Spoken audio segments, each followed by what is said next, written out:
우리가 지난 시간에 아가서를 살펴보면서 사랑하는 귀한 남자와 여자의 신혼의 그 달콤한 밀월 기간이 끝이 나고 애정 전선에 이상이 생긴 것을 우리가 살펴보았습니다. 신랑 없이 잠드는 여인, 신랑이 문을 두드려도 내가 겉옷을 벗고 발을 씻었기에 문을 열어줄 수 없다라고 거절하는 신부의 모습. 그래도 뒤늦게나마 신랑을 향하여 달려나가 문을 열어보았지만 신랑은 이미 떠나고 그 자리에 없었습니다.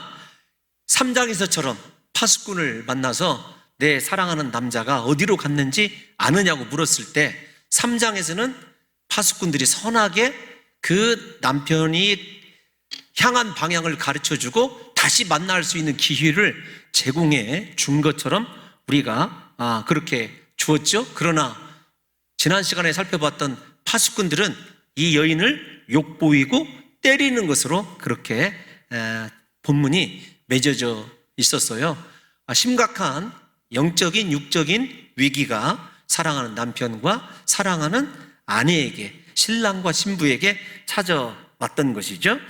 이제 이런 파수꾼들로부터 순찰자들로부터 욕보임을 당한 이 여인이 우리가 읽은 5장 8절을 보게 되면 예루살렘 여인들을 향하여 간절히 부탁하는 장면이 나와요. 어떤 것이냐면 너희가 내 사랑하는 자를 만나거든 내가 사랑함으로 병이 났다고 하려무나 라고 하는 말을 전해달라는 거예요.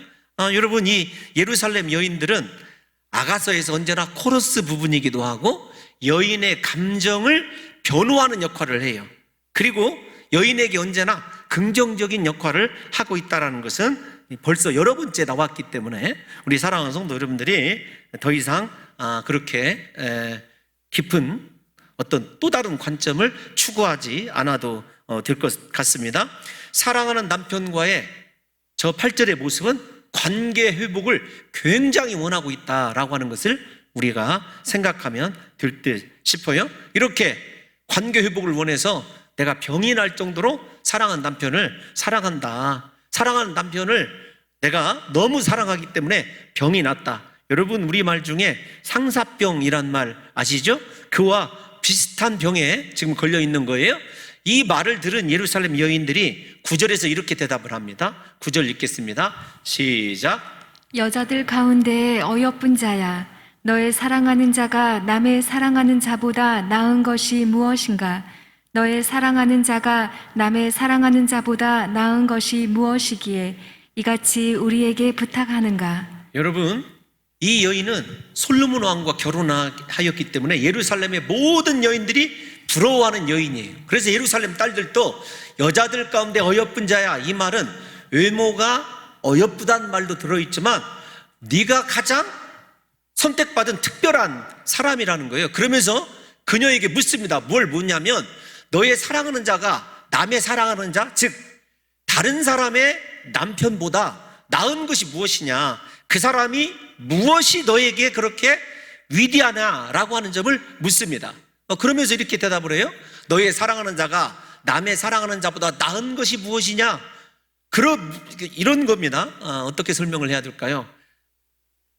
포기하고 버려버리는 것이 아니라 얼마나 위대하길래 너를 버리고 떠났다고 합시다. 이렇게 너를 버리고 떠난 남자에 대해서 우리에게까지 부탁하느냐라고 이 여인에게 묻습니다. 묻는 물음의 제목이 어떤 것이냐면 너에게 그분의 사랑의 위대함이 무엇이냐를 묻는다는 것은 그분이 너에게 누구냐라고 하는 것을 묻는 거예요. 시적인 것을 이렇게 해석하기가 참 어렵습니다만 다시요, 그분이 너에게 어떤 점이 그렇게 좋아? 라고 묻는 것처럼 보이지만 실제적으로는 그분이 너에게 누구냐, 그분을 향한 너의 사랑이 어떤 것이냐를 묻는 거예요. 여러분, 이 말은 아주 우리에게 중요한 도전을 주는 것입니다. 어떤 것이냐면 사랑하는 성도 여러분들이요, 이 여인의 질문을 통해서, 예루살렘 여인들의 질문을 통해서 이 여인은 새삼스럽게 사랑하는 남편 솔로몬 왕에 대해서 다시 한번 그 사람이 누구인지를,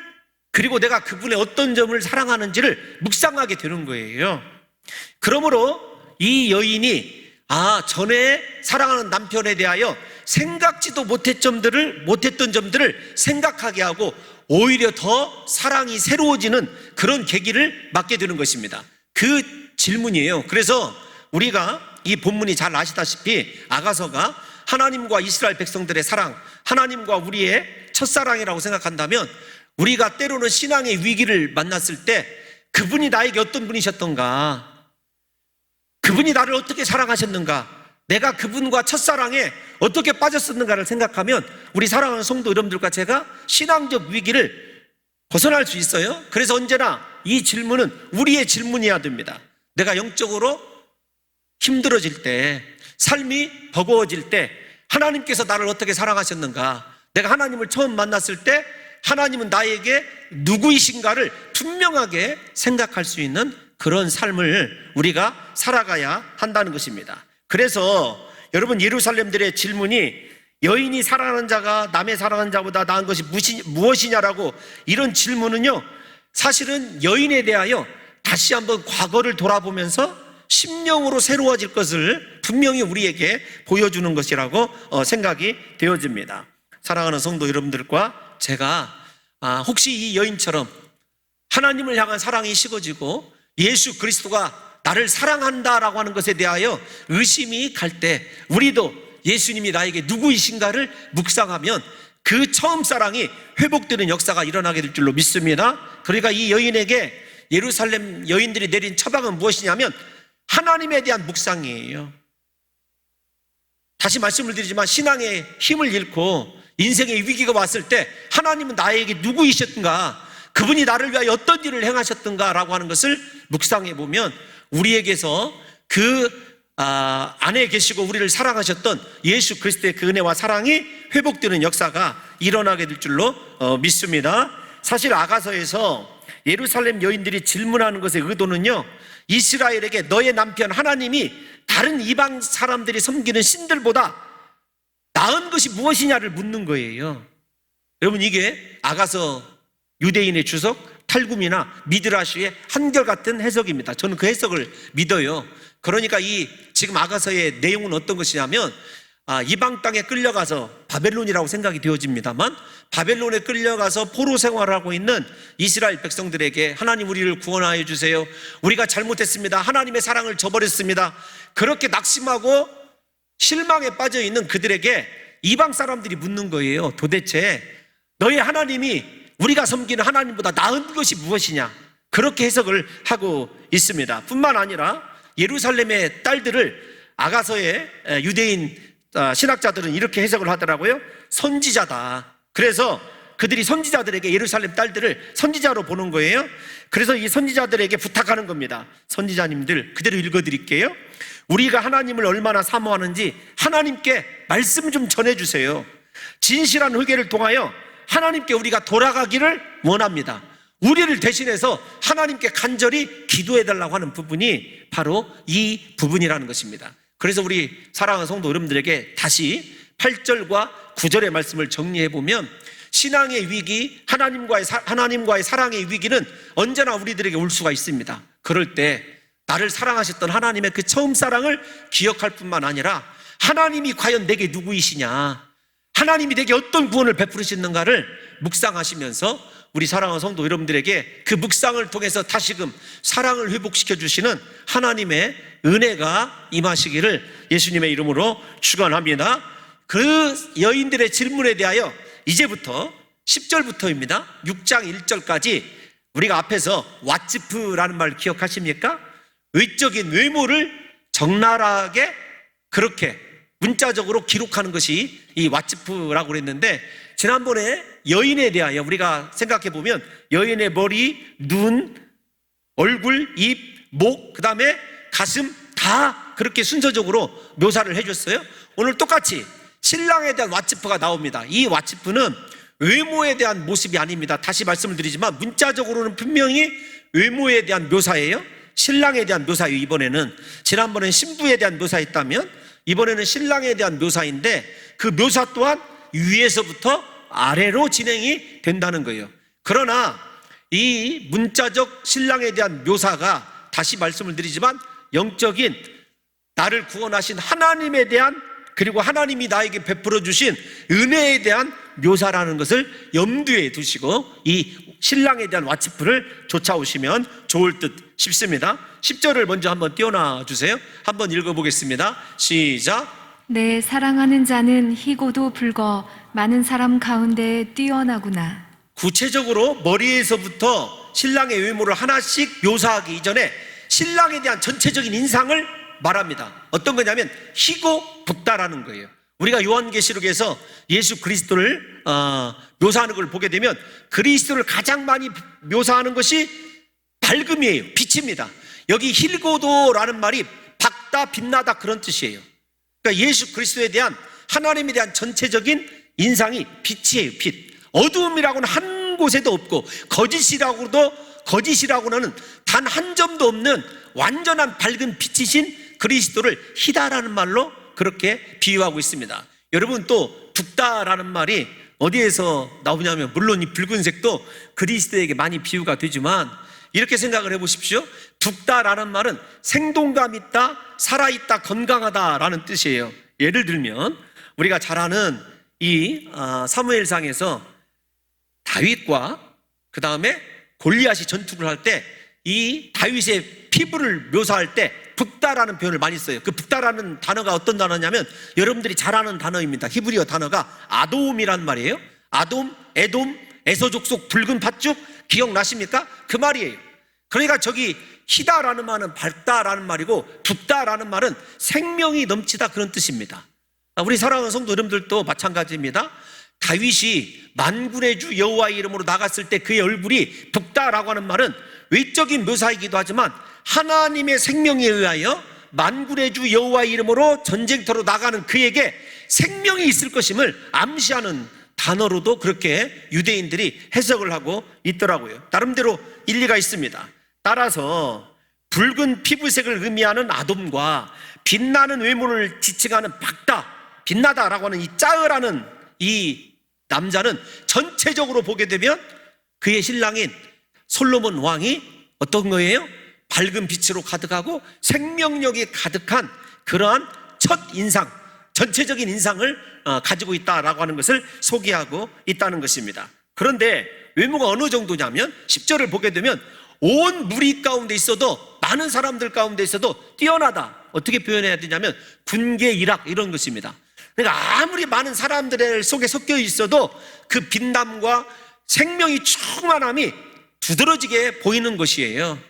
그러므로 사랑하는 성도 여러분들과 제가 이 표현을 통해서 이렇게 생각하시면 됩니다. 어떤 것이냐면 우리를 향하신 하나님의 다가오심은요, 우리가 다 분별할 수 있어요. 우리에게 찾아오신 하나님의 은혜도 분별할 수 있습니다. 물론 이렇게까지 영적으로 가지 않는다 할지라도 우리를 사랑하시는 하나님에 대하여 우리가 분별하지 못한다고 한다면, 저 사람이 내 남자인가 아닌가 분별하지 못한다고 한다면 이거 영적으로 문제가 있는 것 아니겠느냐고요. 부디 오늘 이 오후 예배를 드리시는 사랑하는 성도 여러분들이 내 사랑이신 예수 그리스도가 나에게 어떤 모습인지, 나에게 어떤 분으로, 그렇게 어떤 모습으로 찾아왔는지를 깊이 생각할 수 있어서 그 어디에도 비유할 수 없는 진정한 내 신랑 되신 예수 그리스도를 우리 사랑하는 성도 여러분들이 그렇게 사모하고 흠모하는 역사가 있으시기를 예수님의 이름으로 축원합니다. 특별히 아가서에서 흰색과 붉은색은요, 이렇게 뛰어남에 대하여 조합하는 색이라고 아가서 주석가들이 쓰여져 놨더라고요. 부디 우리 사랑하는 성도 여러분들과 저에게도 하나님께서 단번에 임재하셔서 내 신랑 되신 하나님에 대하여 우리가 정확하게 분별하고 또 그렇게 간증할 수 있는 역사가 있었으면 좋겠어요. 11절 한번 또 보겠습니다. 11절 시작. 머리는 순금 같고 머리털은 고불고불하고 까마귀같이 검구나. 여러분, 밝은 빛과 생명으로 가득 찬 처음 인상, 전체적인 인상에 이어서 이제 아주 자세하게 머리부터 왓츠프 다시 내려가는 거예요. 머리가 순금 같다. 우리가 잘 아는 대로 존귀함을 이야기하죠. 순금과 정금은요, 언제나 구약 성경에서 탁월한, 뭐라고 할까요? 완전히 이 최고의 극상품에 우리가 잘 아는 금 아니겠습니까? 그래서 이 말씀은 최고의 순금임을 지칭할 뿐만 아니라 머리를 순금으로 비유하는 것은요, 그의 가치와 존귀함이 탁월하다라고 하는 것을 우리에게 암시해 주는 것입니다. 유대인들은 많은 관중들 가운데서 그 사람을 눈에 띄게 만드는 신체 부위를, 많은 군중들 가운데서 눈에 띄게 하는 신체의 부위를 당연히 얼굴, 머리라고 그렇게 생각하고 있었던 것입니다. 또한 여러분, 머리를 황금으로, 순금으로 그렇게 비유하는 근본적인 이유는 사랑하는 남자의 존귀와 영화로움이 한이 없다, 그 뜻입니다. 여러분, 우리가 다니엘서를 읽어보면 느부갓네살의 신상의 머리도 순금으로 만들어졌던 거 기억하십니까? 그래서 순금은 언제나 그 사람의 영화로움과 존귀로움을 표시하는 거거든요. 그러므로 이 여인이 사랑하는 남편의 머리를 순금 같다라고 하는 것은 남편에 대한 경외심, 존경감을 가지고 있는 거죠. 마찬가지입니다. 우리 사랑하는 성도 여러분들과 우리가 예수 그리스도에 대한 존경과 경외심을 가지고 사랑하고 있는지도 함께 더불어서 확인해 봐야 하는 거죠. 이어서 남자의 머리 색깔을 뭐라고 얘기하고 있습니까? 까마귀같이 검구나, 이렇게 생각을 하고 있어요. 고불고불하다. 여러분, 유대인들의 순혈 머리는 고불고불하대요. 곱슬머리대요. 그리고 검어야 유대인 중에 유대인이라고 그렇게 인정하는 겁니다. 그러니까 머리털의 모습을 까마귀같이 검다라고 하는 것은 진정한 내 신랑이기도 하지만 진정한 하나님께서 선택하신 유대인 중에 유대인이다라고 하는 표현을 그렇게 쓰고 있대요. 솔로몬 왕이 물론 유대인이기도 하지만 학자들에 따라서는 왜 저렇게 솔로몬의 모습을, 물론 하나님의 모습이기도 하지만 일단은 문자적으로 솔로몬의 모습이잖아요. 밧세바에 대한 추론까지도 그렇게 곁들여 놨더라고요. 그래서 이 밧세바가 햇사람 우리아의 아내였기 때문에 가나안 사람 아니냐, 이런 견해를 가지고 저렇게 해석을 멀리까지 아주 자세하게 신경 쓴 것을 본 적이 있습니다. 중요한 건 솔로몬에 대한 밧세바와 다윗과의 관계가 중요한 게 아니라 사랑하는 남편이 그만큼 완전한 유대인 중에 유대인이고 모든 사람들이 흠모할 만한 사람이라고 하는 것을 저렇게 비유하고 있다라는 것이에요. 12절도 빠르게 한번 보겠습니다. 12절 시작. 눈은 시냇가의 비둘기 같은데 우유로 씻은 듯하고 아름답게도 박혔구나. 시냇가의 비둘기, 우리가 신부의 눈도 비둘기였어요. 근데 시냇가의 비둘기는 조금 다르죠. 어떻게 다르냐면 이런 겁니다. 이스라엘 백성들에게 시냇가는요, 생명의 상징이죠. 사막지대에 있기 때문에 시냇가에 심은 나무는 시절을 쫓아 그 과실을 맺으며 그것과 똑같아요. 신랑의 눈이 시냇가의 비둘기 같다라고 비유한 것을, 그리고 또 우유로 씻은 듯하고 아름답게 박혔구나라고 하는 것이 다른 것이 아니라 전체적인 묘사예요. 어떤 거냐면 신랑의 눈이, 제가 눈이 작아서 보여드릴 수는 없는데 흰색이, 흰자가, 눈의 흰자 위가 우유예요. 그 다음에 검은 자가 비둘기입니다. 그러니까 하얀색 우유에 씻은 듯하다, 그 말씀은 어떤 거냐면 그 우유 가운데서 우유같이 흰 자위에서 검은색 동자가 움직이는 것을 비둘기가 시냇가에서 움직이는 것처럼 그렇게 묘사를 했다고 주석가들이 써놨더라고요. 저는 그 말에 나름대로 일리가 있지만 자세히는 우리의 정설에 이해가 가지 않습니다. 그런데 영적으로는 어떤 의미를 가지고 있냐면 그의 눈이 시냇가에, 앞에서 말씀드린 대로 눈에서 풍성한 생명의 빛이 있습니다. 여러분, 우유 또한 무엇을 상징하는 줄 아십니까? 우유 또한 풍성함을 상징할 뿐만 아니라 그 사람의 전성기를 상징한대요. 우유가. 우리가 욥기서 29장 6절 한번 읽어볼게요. 같은 시가서에서 시작. 저주로 내 발자취를 씻으며 바위가 나를 위하여 기름 시내를 쏟아냈으며. 여러분, 여기 욥이 고백하는 저주로가 우유로, 그 말입니다. 우유로 내 발자취를 씻었다라고 하는 말은 인생의 전성기다, 그런 뜻이에요. 그러니까 신랑의 눈을 보게 되면 이보다 더 좋을 수는 없다, 이렇게 설명할 수 있습니다. 최고의 전성기의 모습을 가지고 최고의 풍요로움과 그 안에서 생명력을 가지고 있기 때문에 그가 바라보는 모든 것들은 다 화려하고 아름답고 풍성한 것으로 가득 차게 되는 것을 이야기하고 있다, 이렇게 여러분 비유를 해석하고 있습니다. 부디 그 풍성하고 모든 것의 최고의 것으로 존재하고 계신 예수 그리스도가 저와 여러분들을 바라보셔서 우리의 인생 또한 풍요로움으로 다시 한번 가득 차는 역사가 있으시기를 예수님의 이름으로 축원합니다. 또 하나, 여러분 여인들에게 눈을 해석해 줄 때 이런 말을 기억나십니까? 유대인들은 눈이 아름다우면 다른 신체는 볼 것이 없다. 기억나세요? 여인들의 비둘기 같은 눈을 해석해 줄 때 제가 여러분들에게 들려줬던 말입니다. 무슨 말이냐면 저 눈 하나만 가지고도 예수 그리스도를, 그리고 우리의 신랑이신 예수 그리스도 솔로몬을 상징하는 저 눈 하나의 모습을 가지고도요, 그 눈이 다른 부분까지 생각할 겨를도 없이 가장 완벽하고 풍성한 사랑으로 가득 차 있고, 그 눈이 우리를 바라본다고 생각해 보십시오. 그 눈이 나만 향한다고 한번 생각을 해보세요. 우리 인생이 얼마나 존귀하게 바뀔 것인가. 13절을 한번 보십시다. 뺨에 대한 해석이 나오네요. 시작. 뺨은 향기로운 꽃밭 같고 향기로운 풀언덕과도 같고 입술은 백화파 같고 모략의 즙이 뚝뚝 떨어지는구나. 여러분 다 앞에서 나왔던 말인데요, 뺨이 향기로운 꽃밭 같고, 한 송이가 아닙니다. 꽃이 꽃밭이에요. 그런데 원문에 보면 향기로운 꽃나무들로 가득하고 그 뜻이에요. 한 그루가 아니란 뜻입니다. 온갖 향기가 사랑하는 신랑의 뺨에 묻혀져 있는 거예요. 그 다음에 향기로운 풀 언덕과 같다도 히브리어 원문을 보면 이렇게 이야기를 합니다. 향기로운 풀 망대 혹은 향초의 망대, 향초탑, 이렇게 얘기를 해야 돼요. 그러니까 망대가 어떤 거죠? 높은 곳에 서 있어서 적들의 동태를 살펴보는 것 아니겠습니까? 그만큼 향품 나무들이 높이 쌓여져 있고 견고한 것을 이야기합니다. 그러므로 사랑하는 성도 여러분, 다수의 향품 꽃밭, 꽃나무들, 그리고 작은 향수통이 아니라 향수의 망대, 향품의 망대에 신랑의 뺨이 비유되는 것은 어떤 것이냐면, 그분의 그 향기로움이요, 이 여인의 부족함과, 즉 우리에게로 직접적으로 해석을 하면 그런 겁니다. 신부의 그 부족한 인간적인 냄새까지도 그분의 향기로 다 덮어지는 거예요.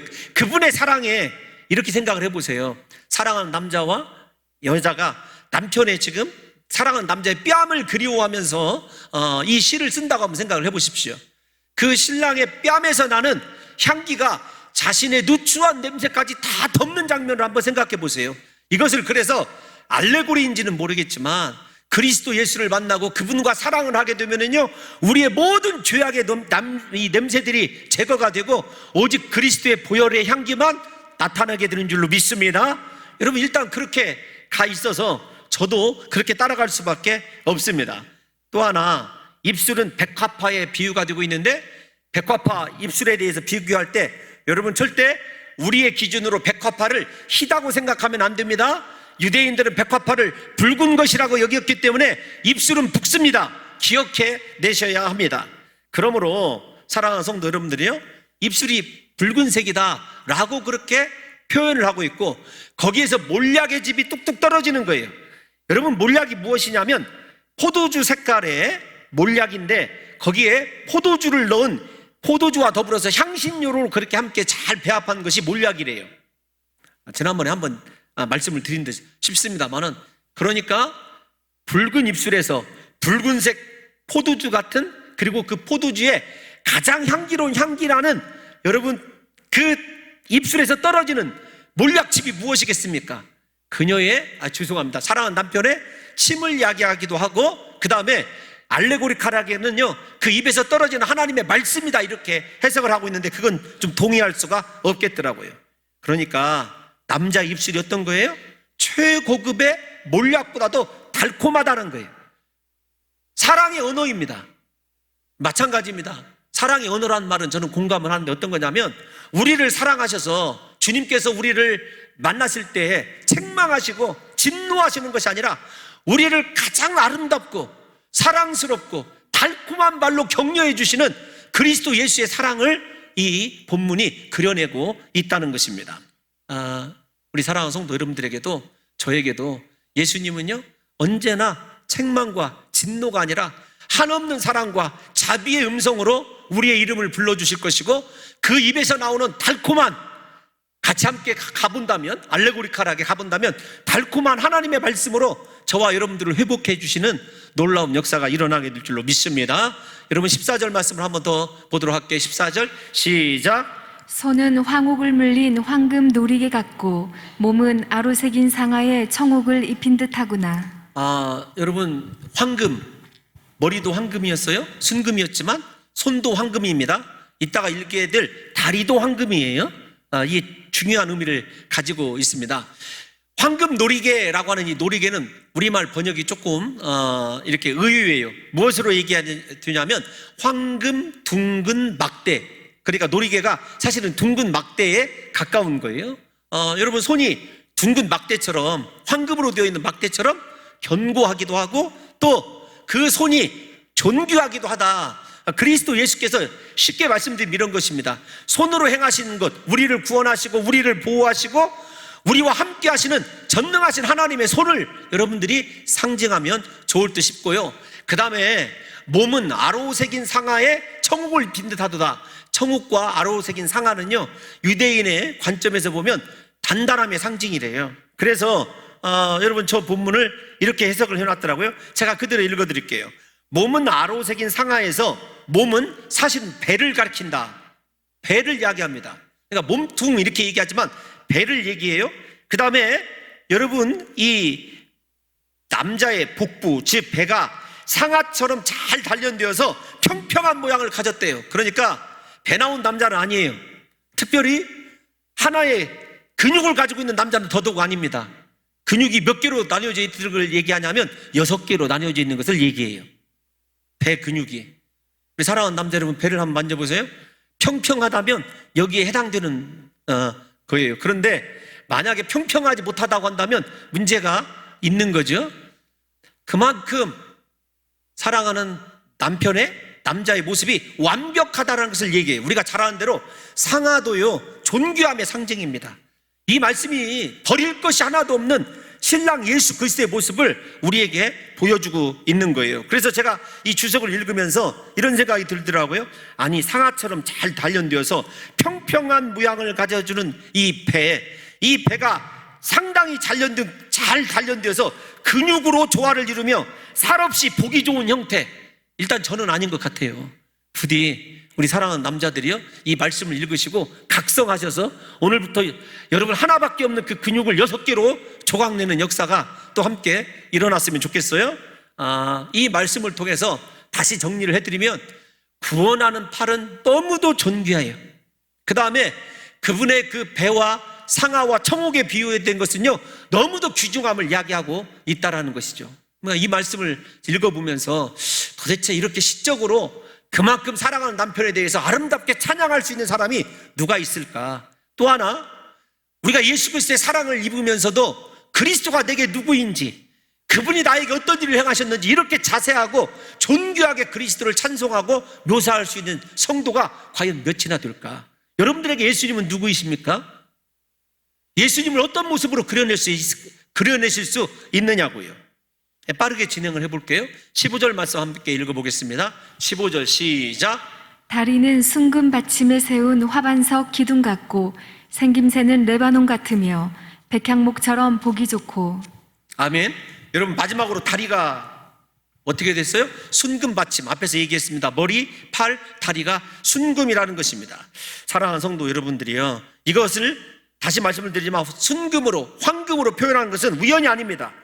이 모든 것은요, 남자가 사랑하는 여인에게 보일 때 가치 있고 아주 귀중하고 존귀한 자임을 그렇게 묘사하고 있는 것이지요. 그러므로 사랑하는 성도 여러분들이요, 부디 우리 사랑하는 성도 여러분들에게 예수 그리스도의 발을 요한계시록에서 묘사할 때 빛난 주석 같고, 기억나십니까? 요한계시록에서 그리스도의 발을 묘사할 때 빛난 주석 같다라는 말을 써요. 그만큼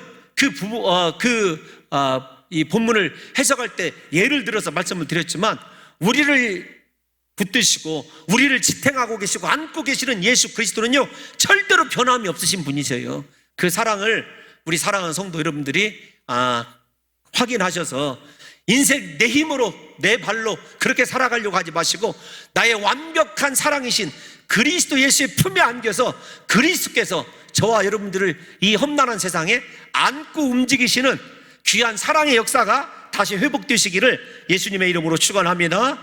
완전하신 그리스도 예수 안에 안겨있는 우리를 생각해 보십시오. 앞에서 말씀드린 대로 죄악의 냄새도 제거될 것이고, 그분의 구원의 팔이 있습니다. 불가능한 일이 없을 것이고, 그분의 존귀함이 나의 존귀함 아닙니까? 이 말을 한마디로 제가 설명해 드릴 수 있어요. 한마디로 진짜 설명해 드릴 수 있습니다. 어떤 거냐면 이런 거예요. 저와 여러분 모두가 다 신부입니다. 여러분, 안 좋은 예일 수도 있지만, 만약에 신부가 시골에 사는 아주 무명의 신부였어요. 그런데 그가 왕의 사랑을 받았다고 생각해 보십시다. 그래서 결혼을 했어요.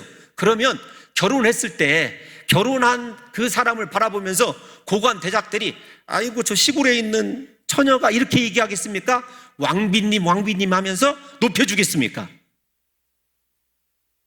어떤 거예요, 여러분? 마찬가지예요. 신랑의 모습이 그분이 나에게 어떤 분이었던가 이렇게 자세하게 고백하는 신부의 말 속에는요, 진한 후회가 있었어요. 내가 그리스도의 신부로 아내로 살아갈 때는 내가 정말로 하나님의, 전능하신 하나님의 자녀로서 존귀 여김받고, 그 다음에 가는 곳마다 거룩하고 영화로움과 온갖 찬사를 다 받았어요. 그런데 그분과 떨어졌을 때 이 여인은 파수꾼에게 욕을 보이는 신세로 전락하고 맙니다. 다시 말씀을 드리지만 안 좋은 예라고 생각하지 마시고요, 여인의 운명이 남편에 의해서 결정이 되듯이 우리의 인생 또한 나의 영원하시고 완전하신 사랑이신 예수 그리스도와의 관계에 의해서 결정된다는 것을 이 여인이 한탄하면서 얘기하는 거예요. 만약에 여러분 유대인 주석가들의 주석이 맞는다고 한다면 이런 거죠. 내가 왜 바벨론의 포로로 끌려왔던가? 내 신랑이신 하나님을 버렸기 때문이다. 내 신랑 안에서 내가 살아갈 때는 그렇게 나도 황금, 그 다음에 최고의 극상품의 향품, 그 다음에 최고의 부석으로 치장하면서 그분의 권세 안에서 살아갔는데, 내가 이렇게 바빌론 강가에서 사람들이 조롱하면서 옛날 시온에서 영화를 노래하라고 빈정되는 그 조롱을 받고 살아가게 되었구나라는 것을 여러분들이 대비해 보면, 오늘날 우리도 마찬가지입니다. 인생에 축복이 다른 데 있잖아요. 내 신랑이신 예수 그리스도와 함께 할 때, 그분과 분리되지 않을 때, 사랑하는 성도 여러분들의 인생에 최고의 전성기에 우유에 발을 담그고, 앞에서 얘기한 대로요, 정말로 흰 시냇가에서 모든 것이 풍성한 시기를 살아갈 수 있다는 사실을 잊지 마시고, 이 말씀 통해서 여러분 다시금 예수님을 붙잡으시고 오늘부터 곰곰이 묵상해 보세요. 예수님은 과연 나에게 어떤 분이셨던가? 예수님과의 사랑을 기억해내실 수 있습니까? 예수님이 나에게 어떤 사랑을 베풀고 계신지를 묘사해낼 수 있겠느냐고요. 이 여인은 자세히 그리스도의, 이 자신의 신랑이신 그리스도에 대하여 묘사함으로 말미암아 지난날의 자신의 죄를 뼈저리게 반성하고 있다는 것을, 회개하고 있다는 것을 우리 사랑하는 성도 여러분들이 분명하게 그렇게 눈여겨보셔야 됩니다. 15절을 다시 띄워놔 주세요. 이제 거의 다 끝나갑니다. 15절을 보면 여러분, 생김새는 다시 한번 왓츠불을, 앞에서는 빛과 아돔, 붉은색 기억나시죠? 이번에는 레바논 같으며 백향목처럼 보기 좋고 그 당시 최고의 나무들 아니겠습니까? 존귀하다는 말이 역시 타당한 거죠. 그래서 빛나고 생명이 넘치는 신랑, 그 다음에 가장 백향목처럼 존귀하고 아름다운 목재, 그 사랑 안에 신랑에 대한 세부적인 모습이 쌓여져 있는 것을 상징하고 있다는 것입니다. 사랑하는 성도 여러분들이요, 남자의 모습이 이렇게 레바논 산과 그 안에 백향목처럼 존귀하다라고 하는 것은 우리 사랑하는 성도 여러분들과 저에게도 다시 한번 못을 박아주는 거예요. 우리의 사랑이 존귀하면은요, 우리도 존귀해지는 것 아니겠습니까? 마지막 16절 한번 보겠습니다. 16절과 6장 1절이 남았는데요, 빠르게 진행할게요. 시작. 입은 심이 달콤하니 그 전체가 사랑스럽구나. 예루살렘 딸들아, 이는 내 사랑하는 자요 나의 친구로다. 방금 왓츠프가 다 끝이 났어요. 그런데 딱 한 가지 다시 반복을 해요. 무엇이냐면 입에 대해서 반복이 되고 있다는 것을 눈여겨보실 것입니다. 그런데 사실은 입이 아닙니다. 16절은 뭐라고 번역을 해야 되냐면 혀예요, 혀. 그래서 혀는 심이 달콤하니 그 전체가 사랑스럽구나 라는 걸로 이 여인이 사랑하는 남편과의 그 가장 뜨거웠던 사랑을 추억합니다. 그러면서 뭐라고 예루살렘 딸들에게 결론을 내리냐면, 이는 내 사랑하는 자요 나의 친구로다. 나의 사랑하는 자는 지금까지 여러분들에게 여러 번 반복해서 묘사를 드렸으니까 나의 친구라는 말이 처음으로 등장을 합니다. 나의 친구다. 아니, 사랑하는 자와 친구를 우리 사랑하는 성도 여러분들과 제가 우리의 개념으로 이해를 하려면 이해할 수가 없어요. 유대인들에게 친구는요, 특별한 단어입니다. 어떤 거냐면 둘만이 비밀을 나눌 수 있는 것, 둘만이 알고 있는. 두 번째로는요, 특별한 약속, 언약의 관계에 있는 것을 친구라고 얘기합니다. 여러분, 이 말을 신약의 용어로 쉽게 설명을 해드리면, 우리 다 같이 요한복음 15장 13절에서 15절 말씀 한번 읽어보겠습니다. 예수님께서 제자들에게 하신 말씀이에요. 시작. 사람이 친구를 위하여 자기 목숨을 버리면 이보다 더 큰 사랑이 잠깐만요. 없나니. 그러니까 앞에서 나의 사랑이요 나의 친구다 얘기를 했을 때, 친구는요 최고의 사랑을 이야기하는 거예요. 나를 위해서 목숨을 버릴 수 있는 최고의 사랑을 이야기하는 겁니다. 그제서야 신부가 뒤늦게 후회하는 거예요. 하나님께서 나를 위하여 생명을 버리실 그런 분인데 내가 어찌하여 이방 우상 수치와 조롱의 길을 걸었던가라고 하는 것을 회개하는 장면입니다. 14절 한번 읽어볼게요. 시작. 너희는 내가 명하는 대로 행하면 곧 나의 친구라.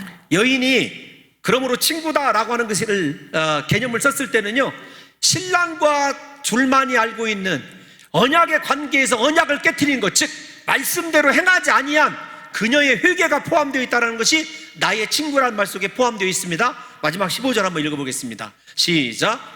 이제부터는 너희를 종이라 하지 아니하리니 종은 주인이 하는 것을 알지 못함이라.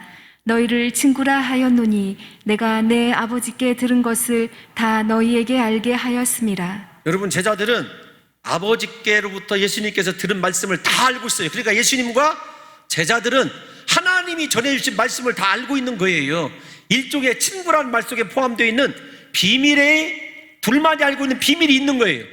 그래서 나의 친구가 그냥 우리가 생각하는 우정을 나눌 수 있는 그런 어떤 프렌들리한 그런 것이 아니라 특별한 언약 관계에서 둘만이 나눌 수 있는 비밀한 그런 약속의 관계일 뿐만 아니라 사랑을 해도 목숨까지 버려서 사랑할 수 있는 그런 분이라고 하는 인정이라는 것을 우리 사랑하는 성도 여러분들이 놓치지 않았으면 좋겠어요. 그래서 우리가 여러분 잘 부르시는 찬송가 92장의 가사가 어떻게 되어 있는가 한번 읽어볼까요?